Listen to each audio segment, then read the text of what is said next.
ఎగ్జామ్స్లో 95% మార్క్స్ రావాలంటే అదృష్టం వల్ల రావు. ఎగ్జామినర్ పాయింట్ ఆఫ్ వ్యూని అర్థం చేసుకోవడం వల్ల వస్తాయి. చాలామంది స్టూడెంట్స్కి తెలియని విషయం ఏంటంటే, మీకు క్వశ్చన్ పేపర్ ఎలా వస్తుందో ఎగ్జామినర్కి కూడా ఇన్స్ట్రక్షన్ పేపర్ అనేది ఒకటి వస్తుంది.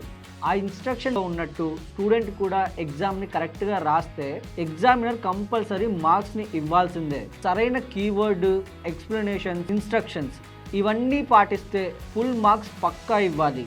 అందుకే బోర్డ్ ఎగ్జామ్స్లో అసలు ఎగ్జామినర్కి ఏం కావాలో మనం అర్థం చేసుకోవాలి. ఒక ఎగ్జామినర్ రోజుకి 30 నుంచి 40 షీట్లని చెక్ చేస్తూ ఉంటాడు.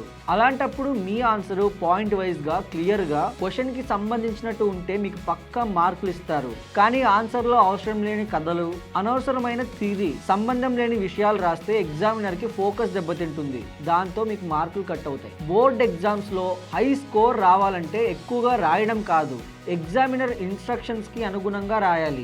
ఇది ఎలా రాయాలి ఏంటి అని ఒక ప్రాపర్ పీడిఎఫ్ని తయారు చేసి పెట్టా.